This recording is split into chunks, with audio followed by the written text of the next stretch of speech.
in the next scene, they explain that he was faking he was giving her a fake blessing to put her at ease. Yeah. So she could calm down, just so she could rinse her hair out or something like that. And that's the thing. That's what was so sly is they prime you early on in the episode. They say, because he says something along the lines of, "It was so easy to just make up." Yeah. To just fake it. And they prime you so that later, when Brenda is given a blessing by authoritative figures in the church, I didn't even consider that. Then you're thinking, fake blessing. yeah, It's you're easy like, for them oh, to it's fake. easy for them to fake. Oh no. See, it's just so sly and subtle, and it's just like, jab, jab, jab, jab. Oh, it's so frustrating to see.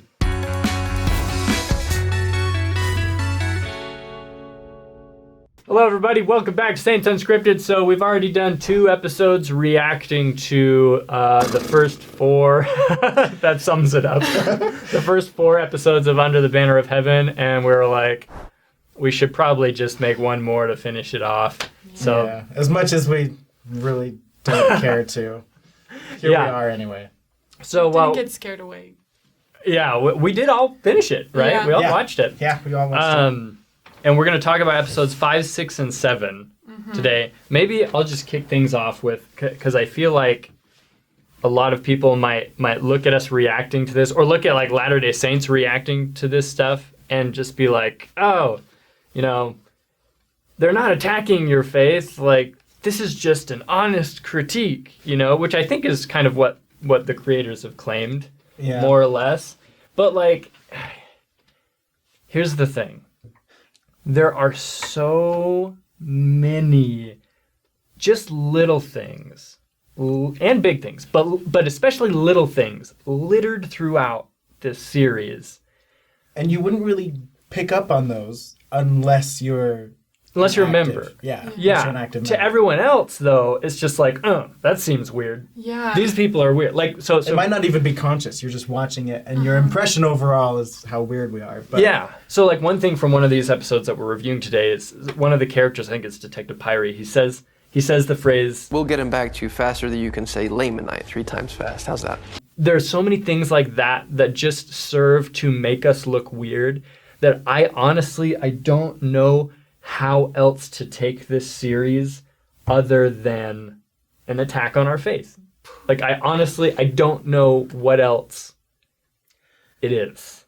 I mean, it is other things, but... What's interesting to me is by the time I finished it, I mean, all throughout I had, all these awful, like, the jabs that you're talking about. Yeah. But by the time it was done, and you see the way Jeb decides to...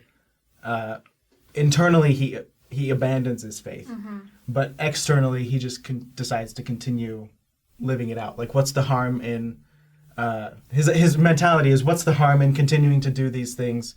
I mean, they're still part of me. They're part of my culture. They're part of my family. It doesn't mean I have to assign any power to them, right? That's kind of his mentality. And because of that, like after it ended in that way, my impression was that the show was not geared towards convincing people to leave the church. It's almost like it was geared towards people who were already thinking about leaving and saying, this is a healthy way for you to leave. To like let go internally completely. Like that whole like cry it out and then you're free.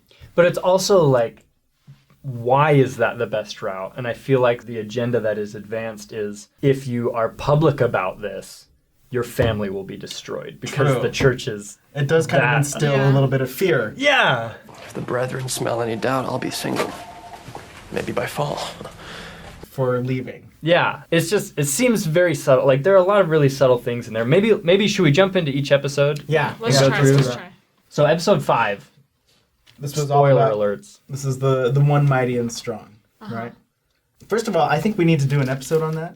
I don't know anything about this John Taylor prophecy about God raising up one mighty and strong. And that becomes like a huge focal point of the rest of the series because they believe that like Ron Lafferty is the chosen one to bring back polygamy or something. I have no, like to bring back God's true laws or whatever. You, Ron, are our one. Almost like a second Joseph Smith, so to speak. I've never even heard of that before, but obviously it's probably a thing. Otherwise, this wouldn't exist. So, Well, and that's one of the things is they take just like a lot of like random snippets. right. Like- And they blow it up. For example, Under the Banner of Heaven, the name of the show. I just read this last week. I didn't know about I don't this. It's a know anything quotation about- okay. in the Peacemaker, right? No, well, it's from John Taylor or Wilford Woodruff is who it's attributed to, but that's actually not true at all. It's actually comes from a Salt Lake Tribune article from like the 1850s or 1880s or something like that. So it's not firsthand. It's actually a summary of a talk that was given in general conference or whatever. But there are other summaries of the talk. There's the Salt Lake Tribune one, which at the time was kind of like now notoriously critical of our faith. And you read their review of the talk, and it's just very kind of snide and snippy. And then you read like a more full account of the talk, and those words never appear. Ranged under the banner of heaven, like Really? that wasn't even part of his talk. And actually, the intent of the talk was very pro cooperation with government. Right. So for those who are unfamiliar with the phrase, Yeah. They pin it like the armies of God will be ranged under the banner of heaven against the government, right? If we're not allowed to practice our faith peacefully. It's a declaration of war against oppression and governing powers. So If you read the full account of the talk, that's what it's saying. yeah, you read the full account of the talk, it doesn't give that impression nearly as strongly as you would think. And I think there's even a footnote in Krakauer's book that this show is based on, Under the Banner of Heaven, saying, hey, by the way, this comes from this Salt Lake Tribune article. Oh my. Anyways, just Okay. stuff like that. This is one thing I think is huge about that I've thought about a lot while watching it, is that people who are not really familiar with our faith, like watch it and think, okay, weird, odd, kind of creepy, and then that's it. That's how they are left feeling, right?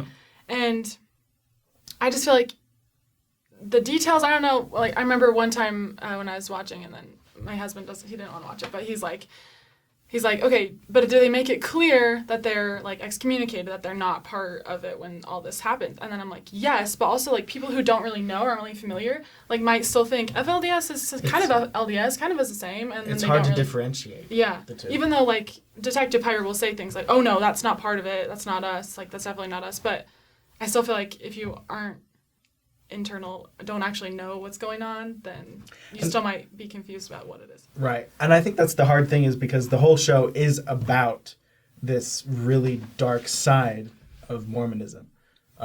These even if they're offshoots, they still consider themselves part of Mormonism, right? So that's what the focal point of the show is. And so how and when and where they're going to make it look positive and good for people, it's like those moments are going to be few and far between. Brenda's family. Right. It's Brenda's family. Her dad. They're the Yeah. only healthy aspects of Mormonism ever presented. Like that scene where he sits down with Alan and he plays "Love Lifts Us Up Where We Belong" and makes him eat chocolate. Like that was probably my favorite scene in the whole series. Yeah. Just because it was so strange and quirky. I'm like, a Mormon would do this. How about you? Think you might be able to enjoy a chocolate milk now and then? This is what he would do. But even then, her dad only shows up in Like 2 3 episodes. times. Yeah. And yeah, not very much. Like I forgot what he looked like when he came the next time. Yeah, you're like, who is this guy? Yeah. Yeah. I thought that overall, this was a note that I took for episode 5. Overall, I don't think garments were portrayed too weirdly. So with one exception, when Ron has... Ron's daughter cuts yeah. off the symbols. Yeah. And then And he puts it on with the blazer. To be fair, I was like, daughter of Ron, like, I don't know what your name is.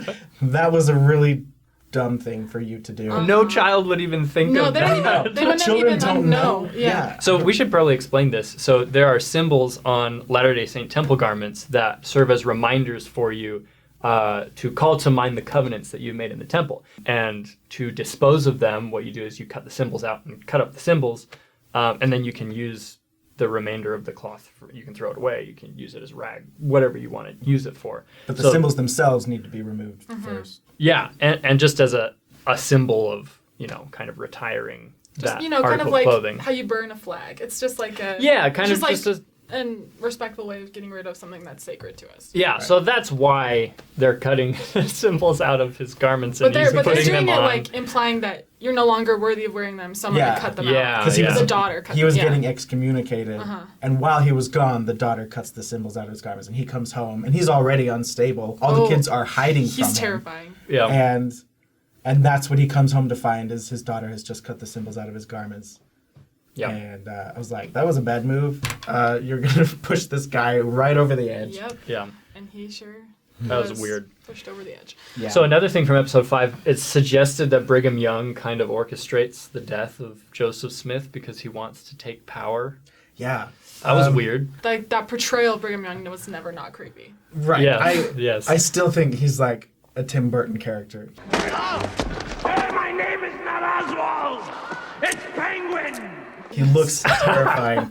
And, but yeah, that whole, the way that it's portrayed, I have heard theories about that there was a conspiracy on Brigham Young's part to have Joseph killed.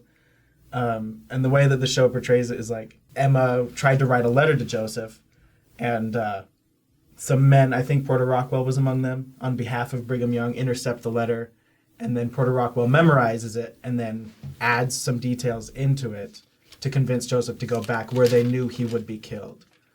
And so they orchestrate this scenario where Joseph is murdered. And I don't actually know enough about that. I do know that Emma sent Joseph a message. But I don't know if we have that letter documented. I don't know, like...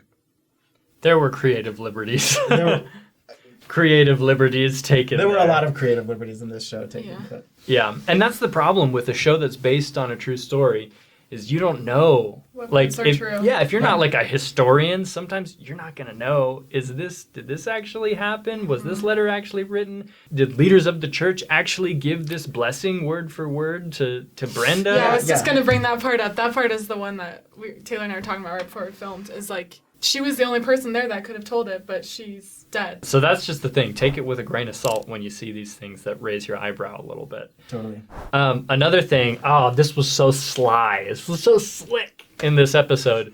So, Detective still at Pyrie. 5? 6. Okay. Is that okay? 6. Can I jump to 6? Yeah, let's go to 6. Yeah, okay. So, Detective Pyrie, there's this really weird scene where it feels like whenever they portray something that's like sacred to us, they put a twist on it to make it really weird. So Eerie, yeah. like a priesthood blessing, but it's gonna be a the fake bath. one to his aging mother In a while she's bath. naked in the bathtub. I was like so confused what was happening. Yes. Me too. In the next scene, they explain that he was Faking he it. was so giving she her a could- fake blessing so to she put could her at ease, chill. Yeah. so she could calm down, just so she could rinse her hair out or something like that. And that's the thing. That's what was so sly is they prime you early on in the episode. They say, because he says something along the lines of, "It was so easy to just make up." Yeah. Uh-huh. To just fake it. And they prime you so that later, when Brenda is given a blessing by authoritative figures in the church, I didn't even consider that. They're then setting you're it up as a thinking- fake blessing. yeah, It's you're easy like, for them oh, to it's fake. easy for them to fake. Oh, no. See, it's just so sly and subtle, and it's just like jab, jab, jab, jab. It's so frustrating to see. Okay, let's talk about also another scene that has to do with naked people in water. Oh, gee. Do we have to talk about that scene? All I can say is that it was so scary, creepy, weird. Well, that's another example of like taking something that a lot of religions is important to a lot of religions. Baptism. Yeah, and making Right. it so creepy. Making it really creepy. Yeah. Yep. It was a scene where Ron Lafferty goes up north to Oregon? find this. Is it Oregon? It's Oregon. Yeah. Yeah, he goes, but they're like a fringe Latter-day Saint group. A man It seems like who it's thought he was a just their prophet. households, right? Yeah. Yeah. And this man thought he was a prophet, and he was reinstituting polygamy and stuff like that. And they drink wine, and it was weird. But the whole idea of this fringe group who's trying to reincorporate polygamy, Ron Lafferty gets involved with this group of, fringe Mormons who belong to like the Dream Mine. What's so funny is I've heard stories about the Dream Mine, and I've almost suggested several times we try to make an episode on it. I think we should. Just because I thought it was interesting, Yeah. but then it showed up in You this should do show. it. Then it shows up, and I was like, "What?" Like I didn't know these people were involved with Ron. But it's this whole fringe group who think that they're waiting for like a second Joseph Smith figure, the one mighty and strong or whatever. Ron, I believe that you may be our one. And that this mine is going to bring forth all this treasure to save the church in the last days. They're led by this guy named Prophet Onias. What is this? Revelations? Revelations delivered by this man here, Prophet Onias. I've waited a long time to meet you. And he says a lot of weird stuff throughout the show. And one particular thing that I thought was like really creepy, and I just want to clarify for everyone watching, because I was confused. When he says something like, Satan founded the black race when he taught Cain to place his seed into the beasts. and I thought that that was like the most disturbing thing I've ever heard in my life. So I ended up looking it up, and this is actually not a Mormon teaching. This like is a teaching called the Serpent seed doctrine that goes all the way back to like Gnostic ancient Christianity, like Constantine times when everyone was trying to figure out what Christianity was all about. This was a teaching that was declared heresy back then, and it found a resurgence in the early 1800s with like the Ku Klux Klan and white supremacy and stuff. They started teaching that the serpent actually was the father of Cain. When he beguiled Eve to take the fruit, that's actually what happened. They actually had a child together, and that was Cain. And so that Cain and all of his posterity were actually children of Satan. Wow. So that's where that comes from. It's not a Mormon thing, but it did find resurgence in the early 1800s and probably some fringe groups of Mormonism at some point. The more you know. Yeah, the more you know. So The more you wish you didn't. I know. But the Dream Mine thing is, I looked it up as well because I was so interested in it, and you can see it on Google Maps in the foothills of Springville. Yeah. And I also ran across, so there are these books called Messages of the First Presidency, and they're just messages from church leaders over the years. And in one of them, I was looking for something totally unrelated, and I caught the word Dream Mine in there, and I was like, oh! Turn to that page, and it's church leaders denouncing it. Like, don't put your money towards this because it has never borne any fruit at all. Like nothing valuable has ever come out of this mine, and it's so sad because there's still a bunch of people like working their tails off. It's a cool building, though. It is cool, and I think it's an interesting story. It was founded by this guy who had these weird visions. Yeah, a bishop or something. Yeah. Huh. Okay, so now episode 7. Okay, so Brigham Young, apparently, I was kind of surprised by how blatantly they showed him orchestrating and commanding the Mountain Meadows Massacre. Oh, yeah. Because there's no evidence to suggest that that happened that way. Quite a good amount of evidence to the contrary. Right. So we've done episodes on this for Faith and Beliefs where we talk check about out there's 2 episodes on the Mountain Meadows Massacre, and you can check those out. Please do. Yes. Yeah. It was horrible, but... What else from episode 7? Well, generally we need to talk about Detective Pyre's descent away from the church. Yeah. And it sort of, as the series goes along, you can see the breakdown every time Alan opens up his mouth to introduce some off-the-wall, unrelated historical event. You can see, like, the gears in Detective Pyre's head working, like, oh, I've never heard this before, and... You know, it kind of builds, and by the time you get to the last 3 episodes, he's openly saying things like the F word. Yeah, he screams the F word. What the? Because he's so frustrated. But and I mean, like, there are probably members. I mean, there are members of our faith who are strong, active, whatever, and say cuss words like that just happens. But it's the fact that he was so adamant of never cussing, and then it was a symbolic moment. Yeah. Right. It was a moment where he was like finally rejecting a lot of what he had been raised with. Yeah. But there's that moment he pulls a book from the evidence room that was in Alan Lafferty's house, and Alan Lafferty had already left the church, so he pulls this book that Alan had called Mormonism, Shadow or Reality, which is a real book. But he's like reading this book, and suddenly it's like this watching him read it, he just like opens up and he instantly like starts weeping in the car. And I'm like, this is a little a little fast, a little overblown. Anything by Gerald and Sandra Tanner. will just immediately annihilate your testimony. He's like so sad about it.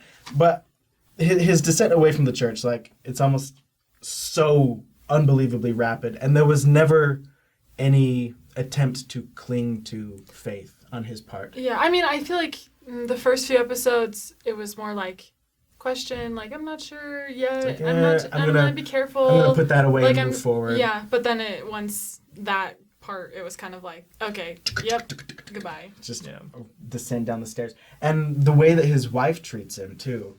So bad!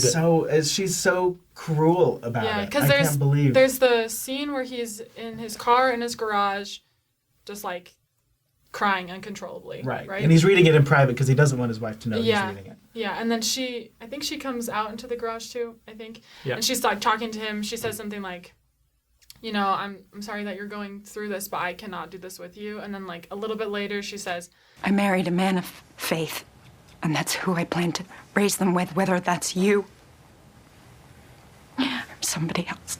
Which is probably the span of like 2 days in this. Right. So like the first sign of doubt on her husband's part, as far as we can tell, he's been like straight arrow his entire life, all the way up until this point.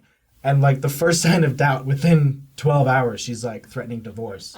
And tells him to go bear his testimony. Yeah, and she says, we're going to go to my parents' house right now. Oh yeah, she's like, are you kidding me? She leaves him for like a day. We're like, I'm going to take the girls because I can't continue to subject them to this. I'm like, subject them to what? He's not even saying or doing anything.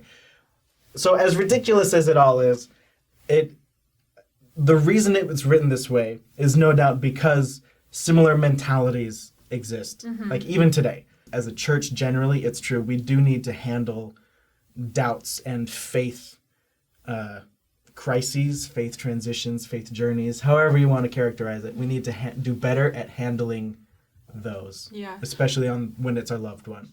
I'm trying to think like if she would have reacted in such a different way, like more loving, more like, you know, talk me through what your problems are. Like, you don't know where he would have ended up in that situation. Not saying that would have stopped him from his end result, but like... But he wouldn't have been so... devastated by her reaction. And terrified. It would have made it easier, for sure. Yeah.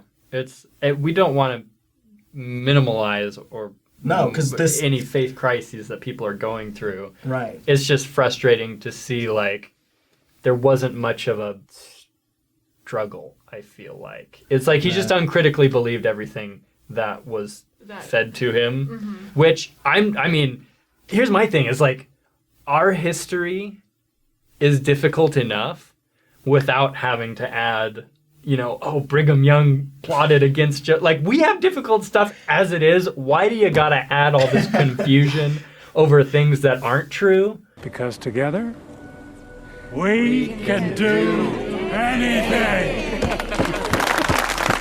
It's just unnecessary. But anyways, we of course respect everyone's agency, and those who leave, you know, we wish you the best. Because a lot of these historical issues are hard for people to come to terms with, which is why we spend so much time on this show trying to normalize talking about the controversial history and just getting it out there. Because most of the time, what's the hardest about it is having never heard it before. Anyway, so that's why we spend so much time on Faith and Beliefs and on the main show trying to normalize our weird controversial history.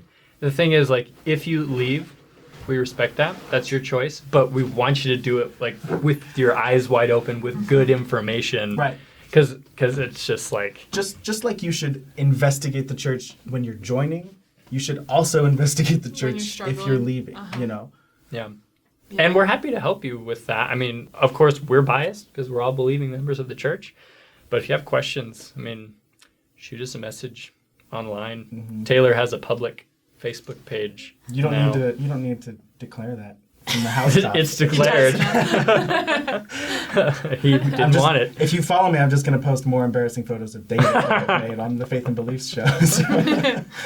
Anyways, well, ultimately, I think all of this is why I feel like this show wasn't geared at convincing people to leave, because it's almost like Detective Pyrie is not meant to be a believable character. It's like he's a representation of what people have already gone through, and he's trying to be relatable to people who have already encountered information and are upset about it. It offers basically a solution for people who have the same struggles as Detective Priory. It's like, hey, you can stay with your family this way if you treat it. If you go about it this way, then like it's still like it was the part that Detective Taba says, like, there's this song that we sing, this Native American song that's like religious.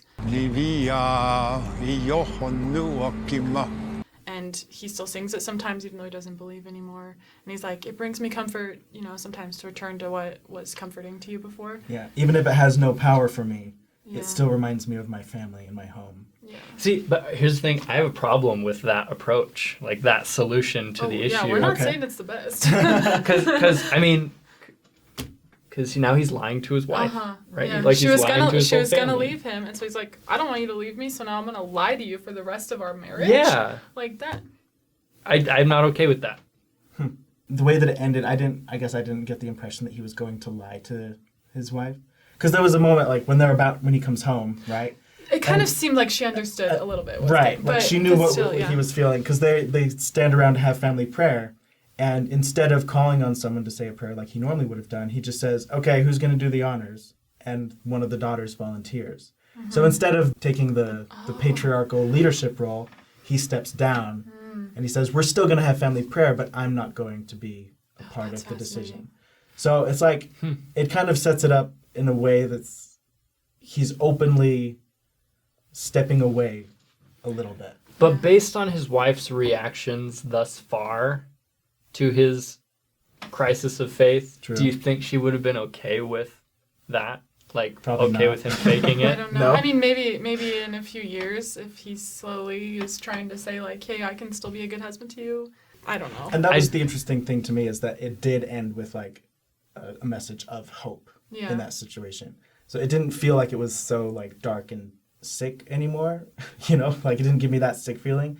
Like, it was kind of relieving to see that they weren't just being like, leave the church, it's toxic and evil and blah, blah, blah, blah, blah. But it was like, it can still be good because it's part of who you are, but you don't have to take everything literally, is kind of what the message was to me at the end, which was very surprising. Mm-hmm. Well, I think that it would have been too blatant otherwise.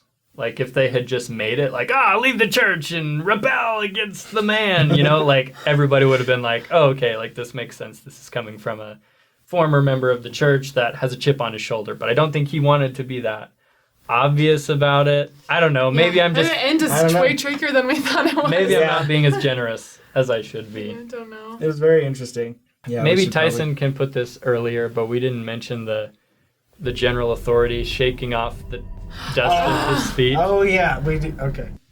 I don't know how much we need to talk about that, but it was just so dramatic. Happened, yeah. Where he was like so sassy about it too. He's just like, yeah. Does that deserve an episode? Do we need to talk about that? Maybe. Because I know probably earlier on in the church it was a thing. More of a thing than it is now. Right. I don't think it would have been. I don't think that ever would have happened. Anytime there's like a general authority, a leader of the church, it's just always like kind of dark and creepy and they talk all whimsically and wispy. Brother Pyrie, I was impressed upon by the Holy Spirit to speak with you. Like, yeah. If you do this and that. You're a fool, Harry Potter. Like, nobody talks very like condescending. Yeah. Very condescending. Yeah. Anyway, that hasn't been my experience talking with general authorities. I worked in the area office in New Zealand for a while. Oh, okay. Under the area presidency there. Elder something, he used to be a BYU quarterback, and he ended up as a leader there. He was the nicest guy ever. He wrote me a letter of recommendation. Wow. It's glowing. He's a great guy. He would come around the office and shake hands with people and say hi, and just like totally contrary to... I mean, maybe there are some leaders that are like this. I'm sorry if you've encountered general authorities who act like that. I hope that that's not the case. Yeah. But usually they're really cool. Chill. Yeah. Anyway, we have to end this up. Yeah. We have to wrap it up. We're just talking a lot. Okay, my takeaway, I guess, trying to like wear the lens of both myself as an active member, and then also other people who either may not know about the church or have left and are watching it from that perspective, is that a lot of the situations that we see that are hard in the show, like encounters with authorities or faith crises or anything like that happens to people, I think, in many different types of religions and organizations. But like even within our church, I know there's people who have faith crises. I know there's people who have bad experiences with leadership because we're human and or even have radicalized families. But like we just need to know that that's not the center of what we believe. That's not the gospel. It's not the norm either. Yeah. And for everyone who has encountered difficult things about church history, it's really important to not take anything at face value. No matter how much you're struggling, you should definitely do your research. Like, try to get every aspect, every point of view, and don't just go running out at the first sign of doubt, I guess. And if you know someone who's beginning to doubt, don't treat them the way his wife treated him. We understand if you're going through faith crises, like Detective Pyrie, but don't treat it the way Detective Pyrie treated it. Mistakes were made. Yeah. Here's my final thought. Andrew Garfield,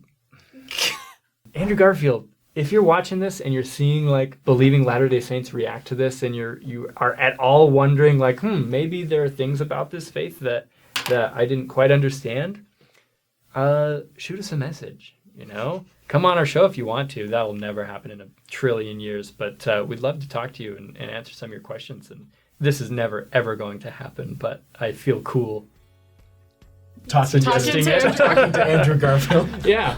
Anyways, overall, I was pretty disappointed with this series, but, what else is new when it comes to media portrayals of our faith?